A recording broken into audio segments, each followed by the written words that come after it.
There are many game franchises which over the years I've tried really hard to love.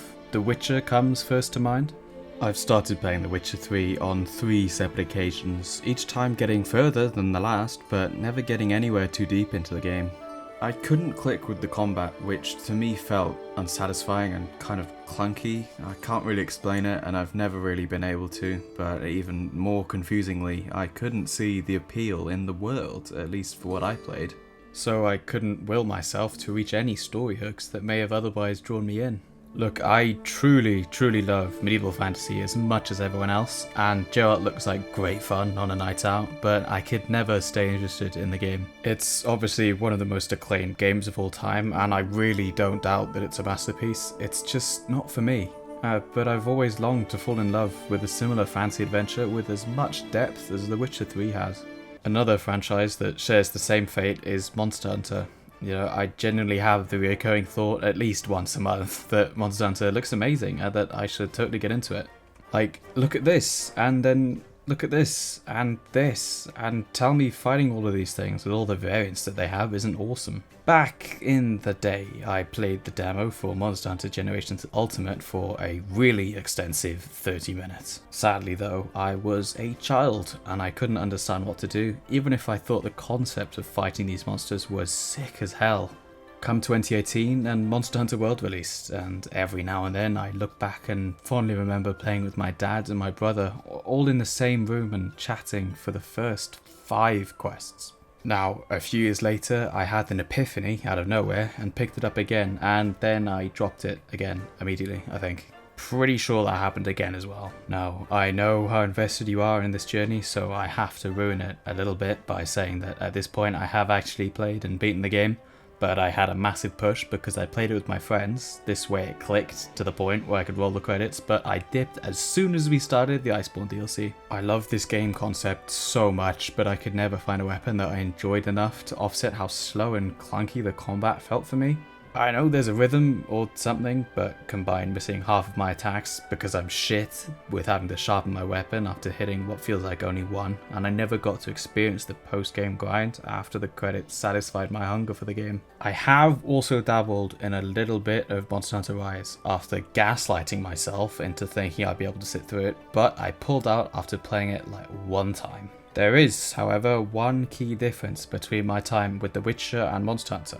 And that is that I found my replacement for Monster Hunter.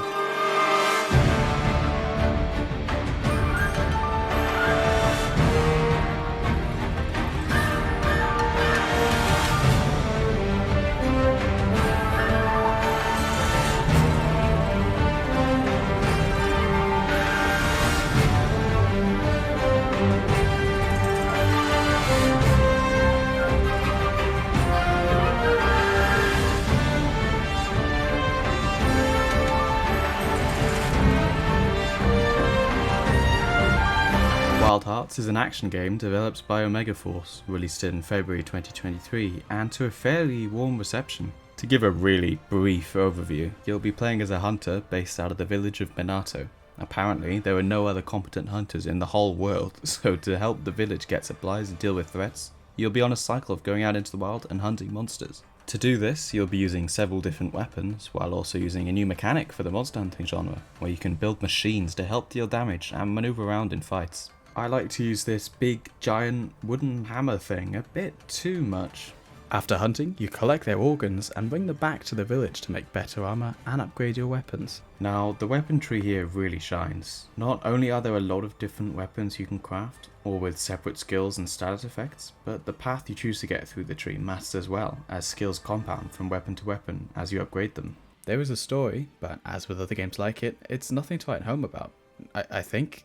I skipped through a lot of the side quest dialogue towards the end, to be honest. There is some light exploration required for certain missions, but overall the maps in the game don't shine as bright as they do in Monster Hunter World at least, and feel more like an arena where your fights take place, despite being varied and beautiful. That's one of my only critiques.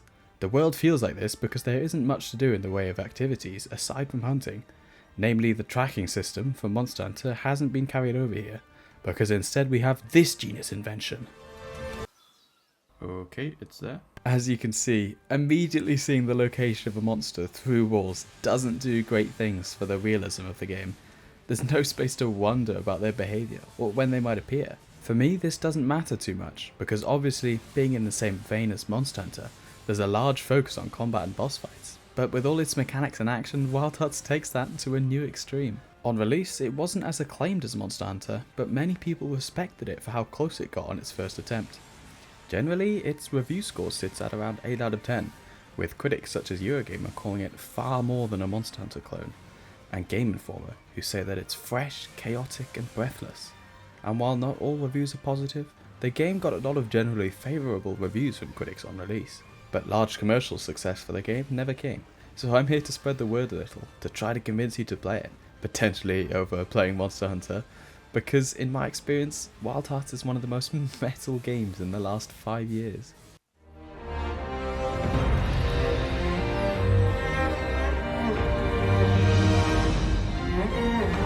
What I find Wild Hearts to succeed in so well for me is its combat, which is the main reason that it stuck with me. Never in my life have I felt so fluid and free in one of these games.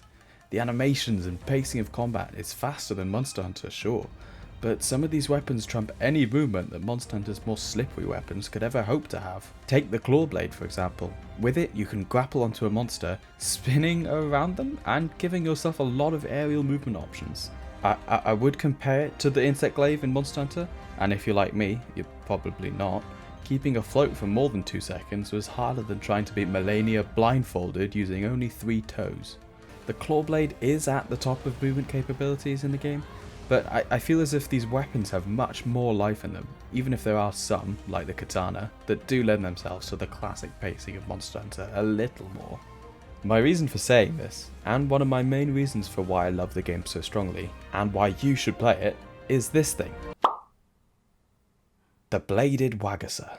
Famous Scotsman and biologist Charles Darwin once said, in his last book ever, "This shit is gas!"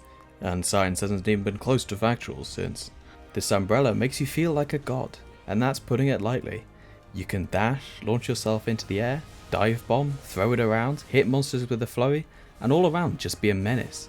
But what makes it so good is that you can parry basically anything.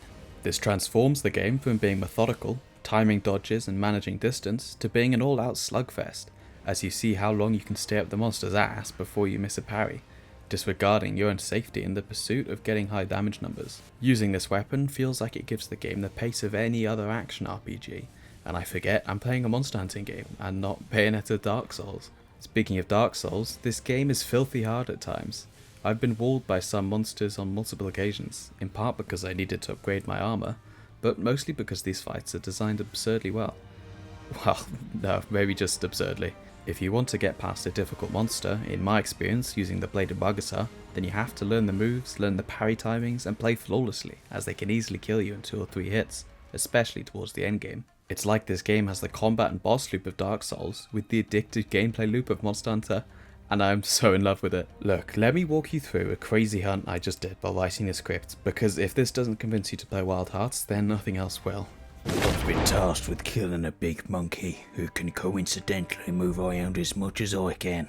I woke up and we started trading blows, and by trading I mean he hit me a lot and I hit him once, although this dodge was pretty cool.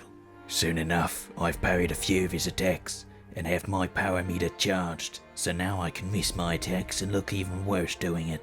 After almost looking cool, but failing to parry a 3rd time in a row, I begin doing some damage and he moves into his 2nd phase, where he throws his body at me 2 times, but I'm used to that and I parry him. After getting rejected, the ape decides to crash a flaming meteor down onto me. But Wild Hearts is the best game in the world, because you can parry shit like this, and just as I was really feeling myself, I got sniped by his fist, stun locked and killed immediately. The rush of battle making my heart beat at twice the speed, I abuse game mechanics and fly back over to the monkey, before giving it enough clips to make its own frag montage on me. But Monkey wants to go home, so he leaves. I run around asking the locals where Monkey lives, and they told me he had just moved in with Nick Cave. I find the place, and I unnecessarily abuse game mechanics again.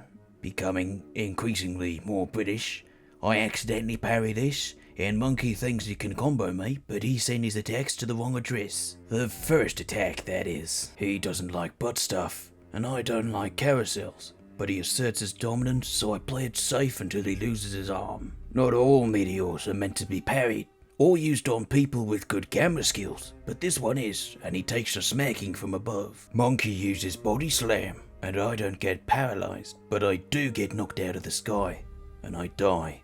I've got 1 life and 3 heals left, so it's all or nothing now. We lock Umbrella and Fist one last time. My hand's sweating as I need to end this now. This attack feels like hitting me on this particular day, so I'm down to only 1 heal left. A flurry of numbers, and he's sent over the ridge. I chase, I land a massive attack, and parry a liquid coming from the ground, launching me into the sky. Time slows. I see my moment, my chance to take this creature's life with a devastating attack from above. But I'm forgetting one crucial detail.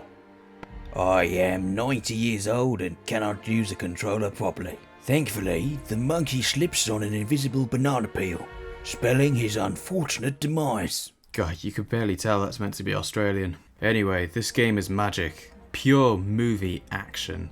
David versus Goliath action. Action that makes you sit there in stunned silence afterwards. You don't even realise the immense ballad playing in your hunts until the dust settles and your score is won. Wild Hearts slots into my heart with such ease, as I haven't played anything that feels like it, and it fills a gap in my game library that I didn't know was there. The one where I can turn my brain off and run an elaborate circus act around a big pig. I truly love this game, but why does no one ever talk about it? Why has it faded into irrelevance despite seemingly having positive buzz around it? You see, Wild Hearts suffers from a condition, a deadly condition, called it released in 2023 and had poor performance at launch itis. Unfortunately, it's an incurable condition, but the clue's in the name really. Upon release, countless users and outlets remarked on how badly Wild Hearts ran, especially on PC. Terrible performance, frame stutters, infinite loading and crashing, low frame rate and audio bugs. The game never really was a looker either, so the outrage from these people and everyone else was warranted. One person even says that it's still not fixed on PC. If you combine how it was rough around the edges, that people had seen the idea before, and the fact that it released in what could have been the most single-packed year for video games ever, in what was also one of the most packed months of the year, and you can see how almost no one had the time to give it attention or come back after further patches. It's clear that this game released before it was ready, and that more time was needed to optimize it. Given that it released in a poor window, it's annoying that executives hampered the game's success by rushing the game into releasing at a time which would kill it on arrival in this state, but hey, that's not a new story. Wild Hearts' fate is almost depressing. It stopped receiving updates only 7 months after its launch, even though updates were generally fairly substantial, adding new monsters and monster variants to the game. And Koei Tecmo, owners of developer Megaforce, even dubbed the game a success 2 months after its release. Though another report over a year after the game's release, in June 2024, says that Wild Hearts fell short of expectations. So it's difficult to tell how happy Koei Tecmo are with its financial performance. But it seems that whatever success Wild Hearts had wasn't enough for even an expansion, and I would need to throw the GDP of 3 small countries down a wishing well for a sequel to be made. So all I can do is spread the word of the bladed wagasa, and the word that this game is awesome, especially with the bladed wagasa. And as for Wild Hearts, it would be surprising if its story didn't end here. But at least it was told, and an attempt was made to compete in the monster hunting space, because competition is just, so high. But for me, this game has a legacy that will last into the future. Its quality, its music, its combat, all far surpassing what should be expected from a first-time stab at this genre. And for what it's worth, I think the game was really quite special.